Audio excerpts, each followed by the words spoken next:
नमस्कार मित्रांनो, मी विशाल आगाव. मित्रांनो, मी तुमच्यासाठी नवीन माहिती घेऊन येत असतो.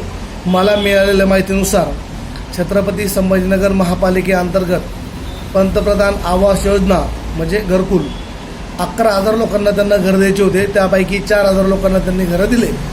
आता मला मिळालेली माहिती अशी आहे मित्रांनो, की ज्या लोकांनी 2022-23ला फॉर्म भरले होते ते लोकांची संख्या होती 38,000. त्या 38,000नाच ऑप्शन भरून हे उरलेले घरं मिळणार आहे मित्रांनो. याच्यासाठी नवीन फॉर्म मागवले जाणार नाही अशी माहिती मला मिळालेली आहे. त्यामुळे आणखी 2 दिवसात काहीतरी नवीन माहिती मिळण्याची शक्यता आहे.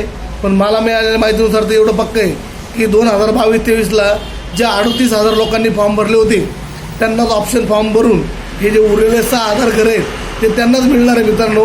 त्याच्यामुळं 2022-23ला ज्यांनी फॉर्म भरला असेल घरकुलासाठी, ज्याचं यादीत नाव आलं असेल त्यांनी परत ऑप्शन फॉर्म भरा, त्यांना घर मिळेल. ज्यांना माहीत नाही की यादीत नाव आहे की नाही ते चेक करण्यासाठी किंवा अधिक माहितीसाठी आजच संपर्क करा. Aai multi service, Ramnagar, CIDCO N2, Chhatrapati Sambhajinagar. धन्यवाद मित्रांनो.